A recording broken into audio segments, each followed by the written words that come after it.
오늘은 예수님이 말씀하신 에고에이미, 바로 나는 뭐뭐다라고 하는 그런 자기 존재에 대한 그 어떤 그 선언, 이걸 지금 살펴보고 있는데, 오늘도 마찬가지로 지금 요한복음 오늘 11장 25절에 보면은 나는 부활이요 생명이다 라는 말씀을 합니다. 나는 부활이요 생명이다.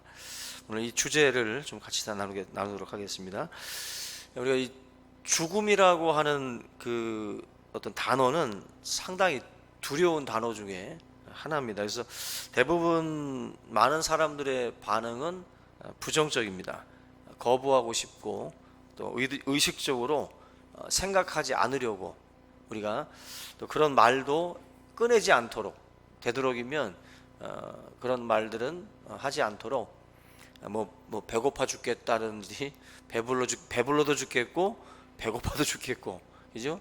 힘들어서도 죽겠고 좋아도 죽겠고. 우리가 흔히들 죽음이라는 말을 많이 갖다 붙이고 있는데, 그런 말 쓰지 말라고 우리 흔히들 얘기를 하죠.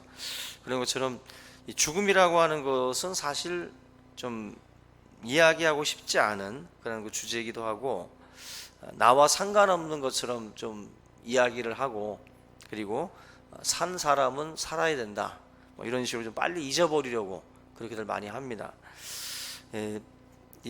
요즘에는 이제 우리나라 같은 경우도 장례식을 거의 이제 장례 자체를 병원에서 많이들 하잖아요.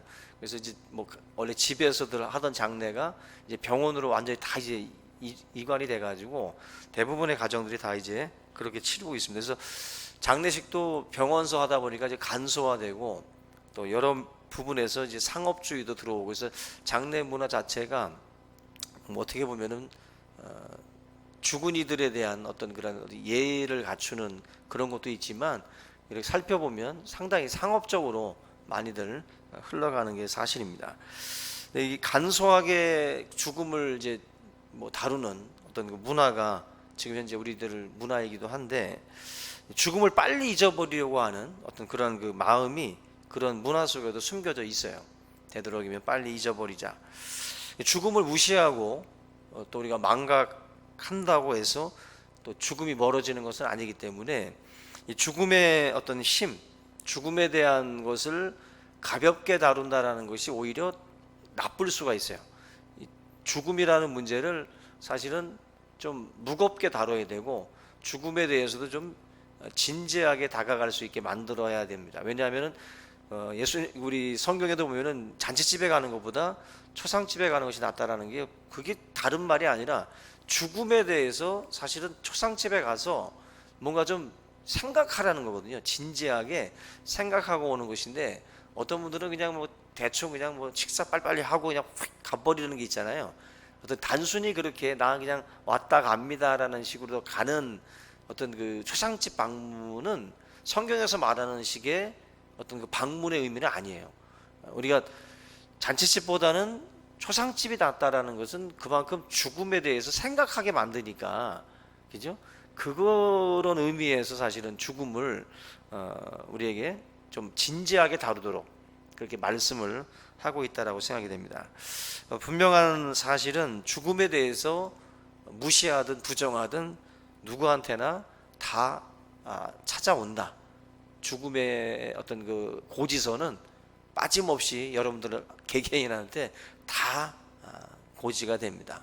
그런 부분에서 오늘 이 말씀, 기독교에서 말씀하고 있는 이 부활이라고 하는 것, 생명이라고 하는 것, 이 죽음이라고 하는 이 주제를 우리가 오늘 이 말씀을 통해서 좀 같이 보겠는데요.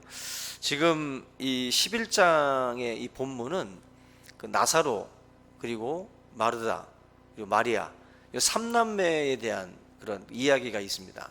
예수님이 복음을 증거하고 난 뒤에 항상 찾아갔던 집이 바로 이 베다니 동네에 살고 있던 3남매의 집이에요.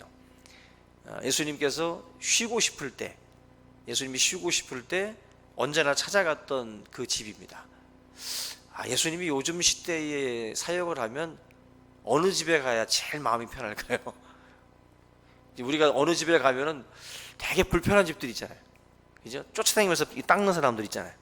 쫓아다니면서 닦는다든지, 굉장히 사람을 불편하게 만드는 집이 있는 반면에 오신 사람들을 상당히 그 배려하면서 편안하게 또 만들어주는 그러한 집들도 있어요.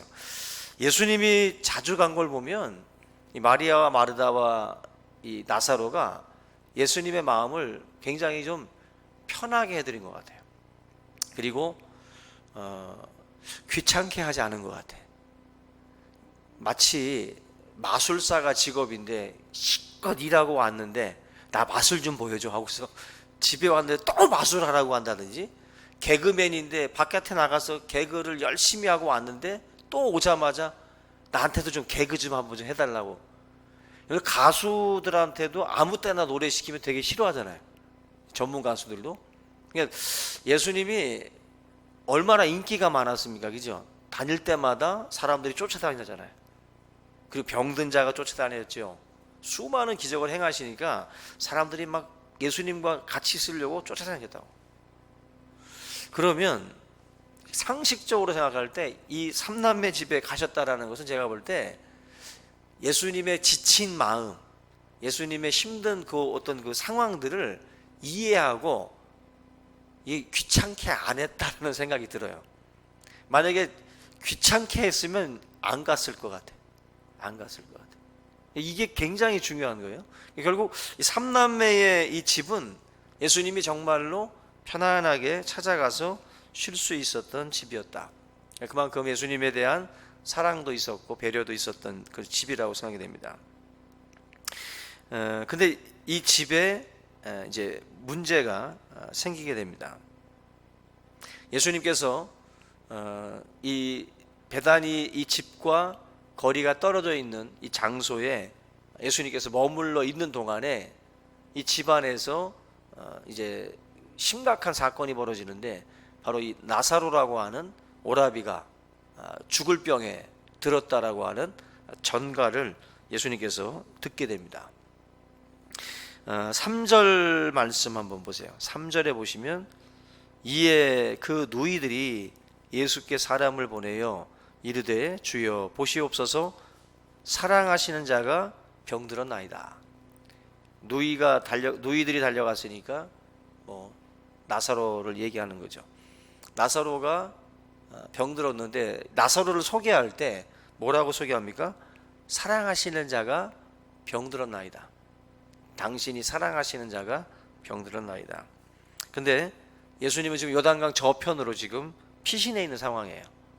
예수님과 베다니의 거리가 하루 정도 떨어져 있는 거리라는 겁니다. 하루길이에요.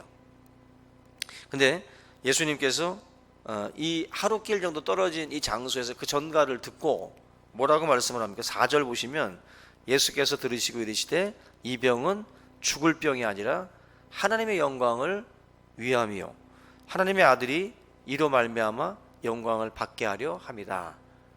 병 소식을 듣고 예수님이 이와 같은 말씀을 지금 하고 있습니다. 여기 보면은 그 15절 말씀에 예수님이 출발하기 전에 뭐라고 말씀하는 걸 보시면은 내가 거기 있지 아니한 것을 너희를 위하여 기뻐하노니 이는 너희로 믿게 하려 함이라. 그러나 그에게로 가자. 지금 예수님이 그 죽은 나사로를 살리시는 그 사건을 놓고서 뭐라고 말씀하냐면은 이것은 하나님께는 영광이고 제자들한테는 믿음을 심어주는 것이고 또 마리아와 마르다에게는 위로를 주는 사건이에요. 이 세 가지가 이 나사로의 이 사건 속에 담겨져 있는 그런 풍성한 의미인데, 나사로의 죽음에서 여러분들 몇 가지 우리가 좀 교훈을 좀 얻어야 되는데요. 첫째가 먼저 이 사랑하는 자에게 병이 들었다라는 걸 한번 생각을 해봐야 돼요. 사랑하는 자에게 병이 들었다. 예수님께서 특별히 사랑하시는 사람들이에요. 나사로랑 마르다와 마리아 이 세 사람은 예수님이 특별히 가장 사랑하는 그러한 사람들인데, 이 본문을 보면서 느끼는 게 사랑하시는 자에게도 병이 있고 사랑하시는 자에게도 죽음이 찾아온다라고 하는 것을 우리가 보게 되면, 이게 지금 그런 생각들을 많이 합니다. 예수를 믿을 때 그 초창기에 좀 많은 생각들을 그렇게 하는데 예수 믿고 감격스러워요. 내가 이제 예수님의 사랑을 깨달아. 그러면은 예수님의 사랑 안에 거하게 되면 어린 신앙의 상태에서는 그런 말들을 합니다. 예수님이 나를 사랑하니까, 나를 구원하셨으니까 나는 이제 아프지도 않을 것 같고, 나는 이제 뭘 해도 다 잘 될 것 같고 다 성공할 것 같아. 그래서 예수님이 사랑하시는 자랑 실패라든지 질병이라든지 이런 것은 관계가 없어 보여요, 사실은. 그래서 예수를 처음 믿었을 때 이런 사실은 좀 순수한 생각들을 많이 합니다. 나는 사랑받고 있으니까 나는 안 아플 거야. 나는 절대로 실패하지 않을 거야. 나는 시험 공부를 해도 기도하면서 시험을 하니까 아마 올백 맞을 거야. 뭐 하나님이 공부하는 것마다도 다 이제 시험에 나오게 해주실 거야라는 그런 아주 순수한 생각들을 많이 해요. 근데 신학생들도 그런 순수한 생각들을 많이 합니다. 근데 절대로 하나님이 그렇게 하지 않죠. 근데 지금 우리가 이 굉장히 좀 그냥 넘어갈 수 있는 본문이지만 한번 생각을 하셔야 돼요. 여러분, 하나님이 사랑하신다는 걸 믿으세요? 아멘? 근데 사랑하시는 자가 병들었다라는 걸 어떻게 받아들이십니까? 이게 사실 괴리감이 있어요, 사실은. 그죠? 지금 이 본문도 그런 거예요. 우리가 사랑하시는 자들, 그렇게 예수님을 극진히 섬겼던 나사로, 마르다, 마리아인데 어떻게 이 사람이 병이 들 수가 있을까? 이렇게 좋은 일을 많이 했으면 나사로가 건강해야지, 그죠? 마르다도 마리아도 건강해야지 왜 오라비 이 나사로가 왜 아프냐는 거죠. 이게 사실은 성숙한 믿음으로 볼 때는 뭐 그냥 넘어갈 수 있는 주제일지 모르지만 처음 예수 믿을 때 사실 가질 수 있는 의문이고 어떤 갈등일 수 있어요. 그래서 내가 병들고 고통당하고 또 심지어 이 죽는 것이 주님의 사랑에서 멀어진 것이 아니다라는 것을 알아야 돼요. 그리고 또 다른 사람을 볼 때에도 예수 믿는 사람이 병들었을 때, 예수 믿는 사람이 죽음을 맞이했을 때, 예수 믿는 사람이 실패했을 때에도 그걸 보면서도 주님과의 그 사랑을 의심해서는 안 된다는 거죠. 주님과의 사랑에 대해서 의심해서는 안 돼요. 본인도 그렇고 제3자가 어느 사람을 볼 때에도 그런 식으로 병들었으니까 저거 죄져서 저거 병든 거라고 그런 식으로다가 받아들여서는 안 된다는 거죠. 제가 언젠가 말씀드린 것처럼 그건 자기 문제, 자기가 우리가 모르는 죄를 몰래 짓고 댕기다가 자기가 그렇게 병이 도지면 자기 스스로 깨닫는 건 있겠죠. 근데 우리가 그런 말 해서는 안 돼요. 여러분들이 좋지 않은 감정의 사람이, 나랑 관계가 안 좋은 사람이 병들었을 때 대번 그런 생각 갖는다고. 저거 나한테 죄져가지고 저런다고. 하나님이 치신다고. 우리가 그렇게 하지 말아야 돼요. 왜냐하면 여러분들 아프면 그 왼수도 여러분들한테 그런 말 한다고. 그런 식으로다가 상대방을 그렇게 해석을 해서는 안 돼요. 나사로라는 이러한 어떤 그 대상이 병들고 고통당하고 죽음을 맞이하는 이 상황 속에서도 성숙한 신앙인들은 병과 죽음이 있음으로 인해서도 오히려 주님이 나를 더욱 사랑할 수도 있어요. 그 병 때문에. 또 병든 자식들은 엄마의 사랑을 병들었을 때 더 느끼잖아요. 그죠? 그런 어떤 그 부모님의 사랑을 느끼듯이 지금 하나님의 사랑도 병들었을 때 또 이렇게 실패했을 때 더 깊이 느끼는 시간이 될 수도 있거든요. 그래서 하나님이 사랑하시는 자라는 것을 의심하는 시간이 아니라 하나님이 나를 사랑하신다는 것을 오히려 더 느낄 수 있는 시간일 수가 있어요. 약할 때가, 실패했을 때가. 예수님이 뭐라고 말씀을 하냐면은 어쩌면은 지금 제가 말씀을 드렸던 그런 방식으로 나사로가 병들었을 때 막 그런 이야기들을 하는 사람들이 있었을 수도 있어요. 그렇게 예수를 위해서 이렇게 했는데 어떻게 병들지 하고. 근데 예수님이 그 말씀을 아마 느꼈는지 몰라도 이 병은 죽을 병이 아니라 하나님의 영광을 위함이다. 그냥 완전히 다른 사람들의 예상을 다 빗나가게 하는 그런 말씀을 예수님이 던져주고 있다는 것입니다.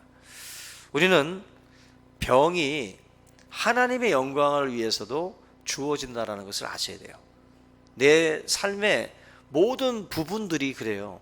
우리의 삶의 모든 영역들이 이것이 우리가 인간적으로는 아프고 굉장히 좀 가슴 아픈 어떤 사건일지라도 그러한 것들이 하나님의 영광을 드러낼 수 있는 그런 방편으로 사용이 될 수도 있다는 것입니다. 근데 이 병을 딱 지목해서 하나님이 예수님께서 그 말씀을 하고 있습니다. 오늘 죽음도 순교라는 것도 그렇잖아요. 순교라는 죽음도 죽음 자체가 하나님의 영광을 위한 죽음이잖아요. 그죠? 그 우리나라에 들어왔던 수많은 선교사들, 또 뭐 짐 엘리엇 같은 뭐 당시 캠브리지라든지 명문대학교 나왔던 그 청년들이 아마 이런 밀림 지역에 가서 복음을 증거하다가 정말 복음을 제대로 전하지도 못하고 비행기에서 내리자마자 창에 찔려 죽는 그러한 참 아까운 인재들이 말 한마디 못하고 죽어간 거예요. 이 낭비라고 생각을 했거든, 외국 사람들이. 근데 이건 낭비가 아니라는 거죠. 낭비가 아니다. 하나님의 영광을 위해서 자기의 삶을 드린 이 시간들이 결코 낭비가 아니다. 이 죽음도 낭비가 아니에요. 그래서 그들의 죽음에 대한 영화, 창이라든지 그런 영화시키기도 하고, 그들이 어떤 일대기를 쓴 책들, 이런 것들이 결국 많은 또 제3의, 제2의 그런 그 선교사들을 또 불러일으키는 도구로 또 쓰여지고 있어요. 하나님의 영광을 위한 도구로 사용이 된다는 것입니다. 그래서 여러분들 오늘 이 시간 이게 살든지 죽든지, 살든지 죽든지 내 몸에서 그리스도가 존귀하게 되게 하려 합니다. 이 사도 바울의 빌립보서 1장 20절의 고백처럼 성도는요 살든지 죽든지예요. 이 말은 내가 꼭 살아야만이 영광이 된다라는 식으로, 내가 꼭 성공해야만이 하나님께 영광을 돌린다는 식으로 내가 생각해서는 안 된다는 거예요. 내가 살아도 영광이고 죽어도 영광이라는 거예요. 그러니까 우리의 삶을 자꾸 이렇게 뭐 로미오와 줄리엣 뭐 사느냐 죽느냐 그것이 문제로다 그러잖아요. 우리는 사느냐 죽느냐가 문제가 아니에요. 어떻게 사느냐, 어떻게 살아가느냐가 중요한 것이지 살고 죽는 건 중요하지 않습니다. 그러니까 사도 바울도 그 얘기를 계속 하는 거예요. 살고 죽는 것 때문에 하나님이 너가 꼭 살아야만이 영광되는 건 아니다. 너가 살아도 죽어도 하나님 영광 받을 수 있다. 내가 가난해도 하나님 영광 받을 수 있는 거고, 내가 부해도 영광 받을 수 있는 거지, 가난하면 안 되고 부하면 안 되고 이런 식으로다가 그 환경이나 이런 것들을 가지고 우리가 생각해서는 안 돼요. 내 삶의 자리도 마찬가지예요. 지금 내가 명문대학교만 가야 하나님 영광 받는다? 천만의 말씀. 내가 무슨 뭐 엄청난 성공을 거둬야만이 하나님 영광 받는다? 그거 아닙니다. 절대로. 그래서 우리가 신앙생활을 할 때에 이런 식으로 좀 생각을 좀 하셔야 돼요. 오늘 본 말씀처럼 사랑하는 자에게도 죽음이 오고, 사랑하는 자에게도 질병이 찾아오고, 이해할 수 없는 일들이 벌어질 수 있어요. 그러나 그 상황에서도 하나님의 사랑을 다시 한번 깨닫는 그 자리가 될 수 있다. 지금 그 예수님께서 이 죽음에 대해서 성경에서 보면은 많은 표현들을 하고, 또 사도 바울도 죽음에 대해서 이야기를 할 때 가장 많이 쓰는 단어가 뭐냐면은 죽음을 잠이라고 표현을 해요. 잠. 보통 잠을 잔다라고 표현을 하고 있습니다. 마태복음 9장 24절에도 보면은 한 소녀의 죽음에 대해서 이 소녀가 죽은 것이 아니라 잔다라고 표현을 했어요. 그리고 회당장 야이로의 딸의 어떤 그 죽음에 대해서 죽은 것이 아니라 잔다. 이 죽음을 잠을 잔다라고 표현을 하고 있고, 이 고린도전서 15장 부활장에도 보면은 20절에 이 부활에 대해서 뭐라고 말씀을 하냐면 예수님에 대해서 잠자는 자들의 첫 열매가 되셨다 그랬어요.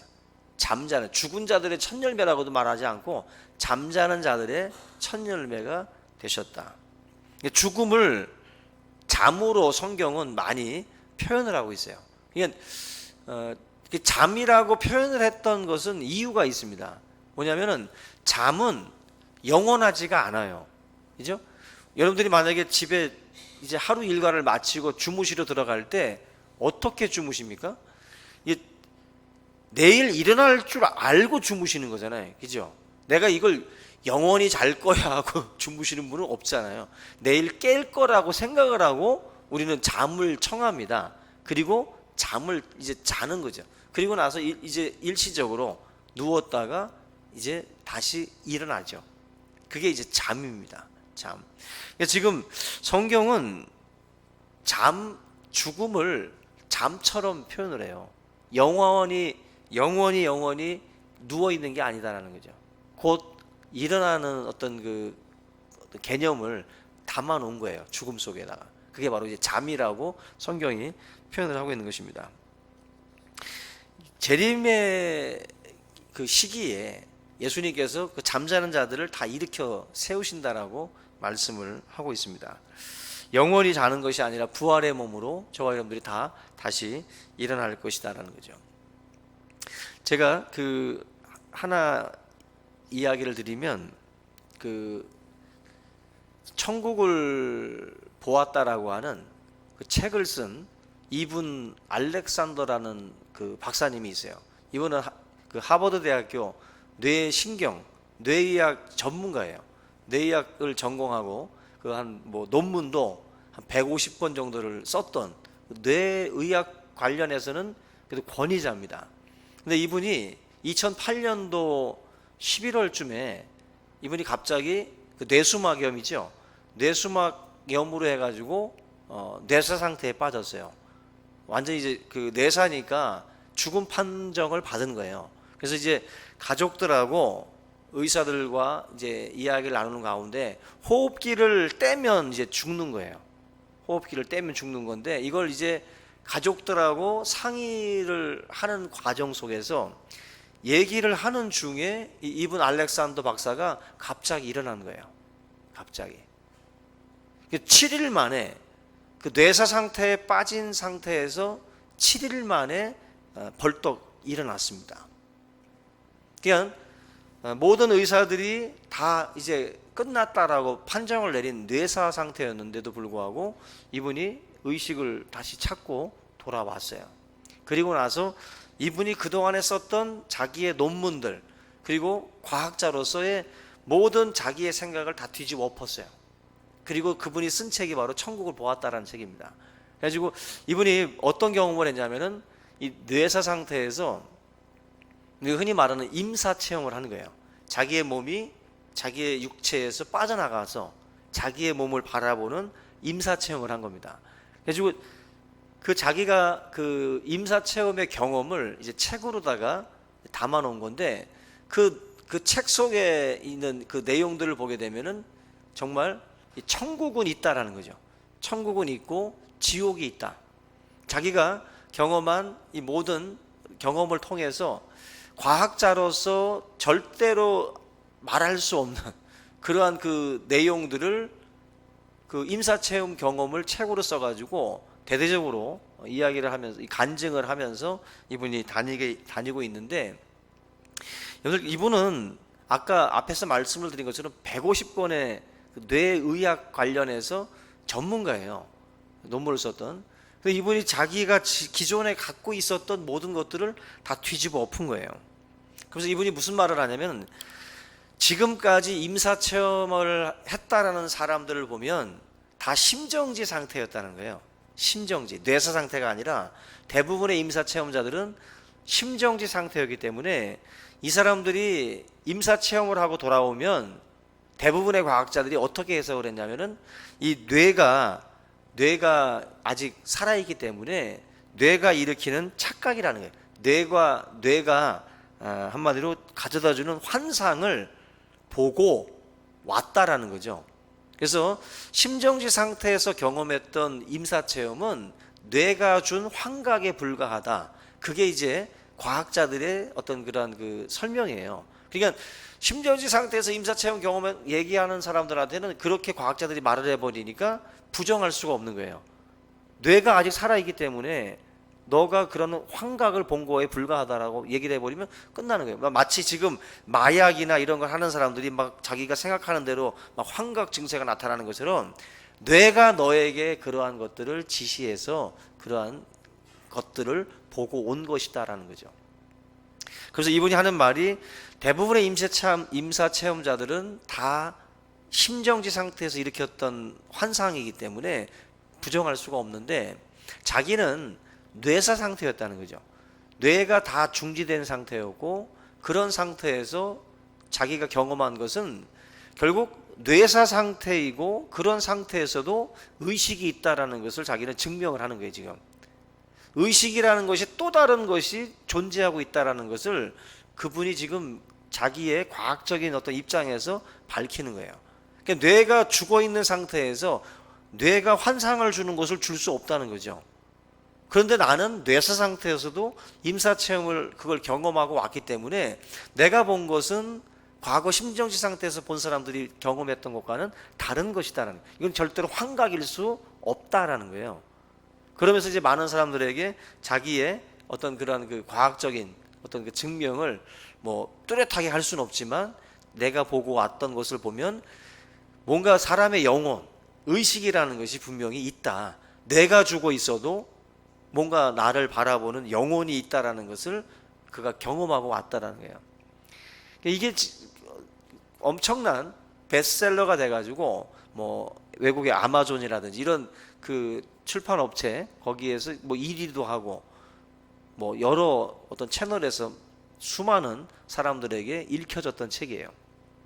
그러니까 이게 지금 그 우리가 신앙생활을 하면서 사후의 세계에 대한 그런 어떤 그 두려움 그리고 또 의심을 우리가 갖는 경우들이 있는데 예수님의 말씀을 보면 우리 이 부활의 어떤 소망을 또 갖고 또 성경에서 증명하는 또 영혼이라든지 천사라든지 또 이런 그 하나님의 나라라든지 이런 그 개념들에 대한 어떤 그 믿음이 우리에게 사실 부족한 경우들이 많이 있습니다. 근데 이러한 뭐 과학자들 같은 경우는 더더군다나 이게 사실 믿기 힘든 그러한 어떤 그 이야기들이거든요. 근데 지금 분명히 예수님께서도 말씀하는 것처럼 이 부활에 대한 어떤 그 소망에 대해서도 지금 계속 예수님은 우리에게 말씀을 하고 있어요. 우리가 신앙생활을 하면서 사실 이와 같은 경험들을 만약에 한다면은야 좋겠지만 우리는 지금 사실 믿음으로 이 모든 말씀들을 받아들이고 바라보고 나아가거든요. 근데 이런 간증들이 조금씩 우리에게 좀 자극은 되겠죠. 자극은 되죠. 이분이 이런 말씀을 했어요. 그 고백한 글을 보면 나는 죽었지만 영혼은 살아 있었다. 삶은 육체의 죽음으로 끝나는 것이 아니라 죽음 이후 사후 세계가 있다.